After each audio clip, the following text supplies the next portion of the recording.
El 3 de septiembre, de Giovanni Papini. El 3 de septiembre salí de casa. Frente a ella se asomaban campos, viñedos, árboles, tierras secas y manchones de hierba. Las vides cargadas de racimos violáceos se apoyaban en los álamos inclinándose voluptuosamente, igual que las mujeres con el pecho henchido de juventud cuando se apoyan en el hombre fuerte que aman. El cielo estaba poblado de viento que hacía reír a las hojas con lentas sacudidas, de monstruos grises e informes que se arrastraban lentamente sobre el azul, de montañas blancas que se desmoronaban, de perfume a tierra mojada y a maíz amontonado en la era. Me dirigí hacia el pequeño río que amo, a pesar del lento discurrir de sus aguas fangosas, atravesando el zumbido de las avispas negras y amarillas en vuelo, caminando por la orilla con la brisa en la cara y pisando las mariposas blancas inmóviles sobre la tierra, sumidas en el sopor del parto, alcancé el vado. La barca me esperaba y en un instante me encontré en la otra orilla. ¿Por qué prefiero la otra orilla? Quizás porque hay más árboles y la hierba es más alta. Nada de esto. Amo los lugares desnudos, donde el sol puede deambular todo el día como un vagabundo. Quizás amo la otra orilla porque es la otra, porque no es aquella a la que tengo que regresar todas las noches para dormir y soñar 10 horas seguidas. También el 3 de septiembre me senté sobre la hierba en la otra orilla del río, y cuando un pescador se me acercó, ató su red y se dispuso a engañar una vez más a los ágiles peces de acero, pensé que podía comenzar mi tarea. Me levanté para acercarme a aquel hombre. No tenía nada en mi mano. Llevaba un libro en el bolsillo, pero no me apetecía nada leer. El pescador no me miró. Era un joven bajo, con el rostro quemado y una boca enorme. No parecía inteligente, pero no tenía derecho a pedirle también que lo fuera. Cuando estuve junto a él, me senté de nuevo.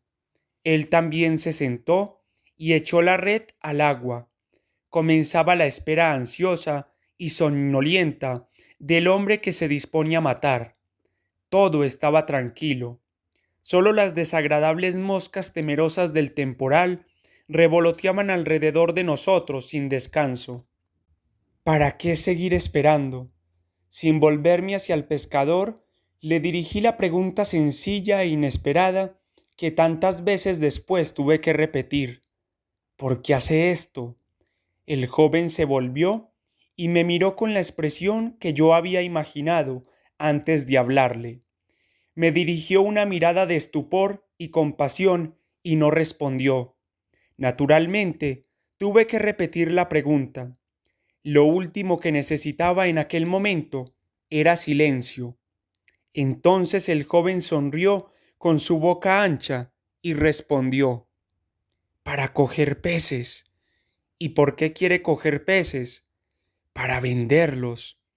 ¿Y qué hace con el dinero que gana vendiéndolos?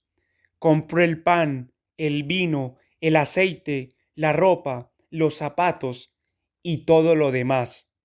¿Y por qué compra todas esas cosas? El joven se quedó entonces un poco atónito. Empezaba a divertirse, pero encontraba difícil la última pregunta. Una vez más tuve que repetirla mirándolo fijamente. Se volvió como escuchando el silencio. Tal vez empezaba a temerme, pero respondió en voz baja. Para vivir. ¿Pero por qué quiere vivir? Repliqué sin piedad. La sorpresa, el miedo y la alegría del pescador crecieron entonces desmesuradamente. Él creía saber quién era yo, pero a pesar de que me consideraba poco peligroso, no sabía muy bien cómo iba a acabar aquello. Yo no tenía ningún motivo para interrumpir el coloquio. Era necesario que todo se cumpliese como había sido planeado. Por eso repetí con obstinación la pregunta y miré seriamente al acusado. El joven trató de sonreír con desprecio y dijo, Vivo porque he nacido. Pero ¿cuáles son ahora sus objetivos en la vida? ¿Qué objetivos? ¿Qué entiende por objetivos? Quiero decir, ¿qué es para usted lo más importante en la vida? Ya entiendo.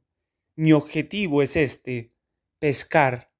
Me quedé en silencio y pasados unos minutos me levanté. Era inútil continuar la conversación. Habíamos vuelto al inicio. La ingenuidad de aquel simple había cerrado la cadena. Me alejé irritado y caminé por la orilla pisoteando flores raquíticas y lánguidas hierbas. A través del follaje llegaban gritos rabiosos de niños. En un determinado punto, el seto espeso quedaba interrumpido por una cancela de madera. La empujé y entré en el campo, adentrándome cabizbajo por un sendero mullido. Había divisado a la izquierda a un campesino que cavaba y me dirigí resuelto hacia él. Me había visto y me miraba con recelo bajo el ala sucia de su sombrero de paja. Se acercaba la vendimia y todos se habían levantado en armas contra los ladrones de uvas. El silencio de la tarde se oía interrumpido bruscamente por disparos secos lanzados contra los desconocidos. Pero yo no buscaba uvas, quería algo más amargo y embriagador. Cuando llegué junto a él, lo miré. A sus pies, la tierra húmeda y arenosa había sido removida con calma y se preparaba para otros regalos. Pero no me fijé en esto porque la tierra abierta me conmovía como un dolor. Tenía que hacer por segunda vez mi pregunta. ¿Por qué hace esto? El campesino me miró con sus ojos negros, todavía más recelosos, y respondió, para que nazca el grano. ¿Y por qué quiere que nazca el grano? Para hacer el pan. ¿Y por qué necesita el pan? Para ir tirando. ¿Pero por qué quiere vivir? Ante esta pregunta, el hombre bajó la cabeza y retomó pacientemente su trabajo. El pie desnudo se apoyó de nuevo sobre el hierro quebrando la tierra, que se volvió más oscura y fresca de repente. Repetí más veces la pregunta, pero solo conseguí miradas atravesadas por respuesta. El viento ensordecedor seguía riendo alrededor de mi cabeza. Me quité el sombrero, miré el cielo y tendí el oído hacia el sonido lamentoso de la sirena de una fábrica. Tuve que retomar el sendero y salir del campo. Qué bella me pareció el agua. Caminé un poco más por la orilla, buscando con los ojos al tercer acusado. Los sauces, alineados en 4 filas, me acompañaban lentamente y trataban de repetirme lo que decía el viento. Había un prado cerca, y en el prado una niña vestida de rojo estaba inclinada recogiendo las últimas flores del verano. Mi único deseo era encontrar a un ser, grande o pequeño, que supiese hablar. ¿Qué me importaba lo demás? Era una niña pequeña, rubia y tal vez torpe. Me bastaba que no fuese muda y que no huyese. La llamé desde lejos como se llama a los perros. La niña levantó la cara de las flores, me miró sonriente y dio unos pasos hacia mí.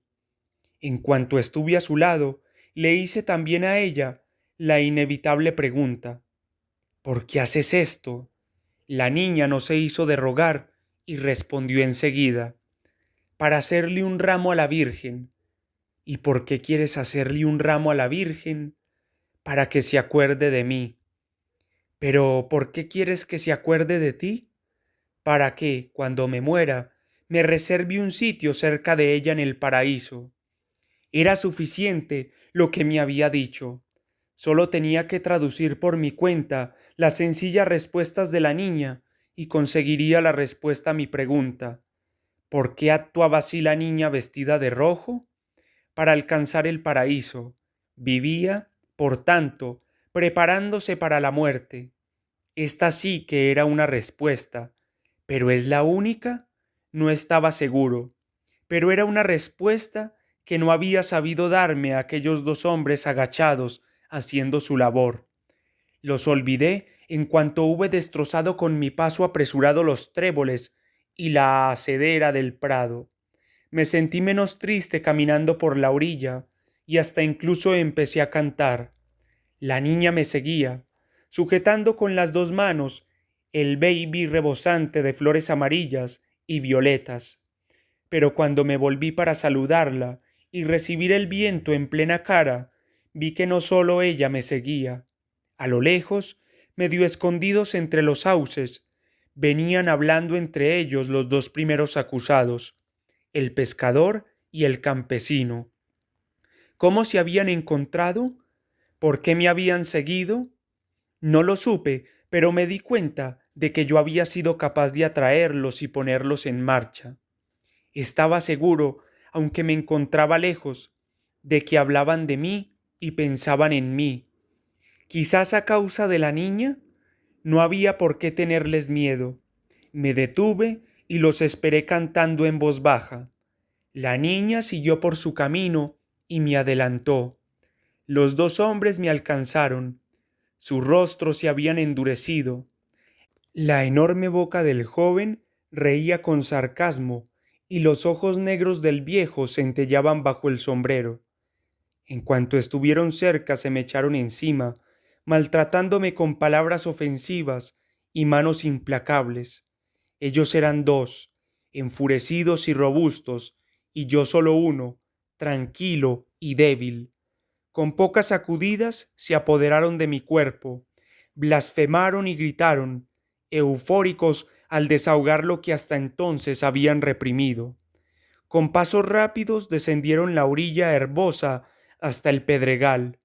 Tuve tiempo de distinguir las crías de rana grises que saltaban entre las piedras húmedas de las pequeñas pozas. Los dos hombres me columpiaron un poco como si fuese un cadáver y me lanzaron al agua, riendo como borrachos. Mientras mi cuerpo se sumergía en el fondo cenagoso del río, pude escuchar el golpe seco y lejano de un disparo de fusil. El cauce estaba bajo. Las lluvias de septiembre no habían logrado todavía lavar los racimos de uva y henchir los ríos. Pude levantarme y tomar de nuevo el camino del vado con los huesos doloridos y el traje empapado de fango. Los dos primeros acusados huían corriendo. La niña se había alejado y el viento soplaba aún más fuerte, irritado ante la pereza de las nubes grises y blancas. Para mí nada había terminado, nada había cambiado para el mundo. Mañana, dije sonriendo, es 4 de septiembre.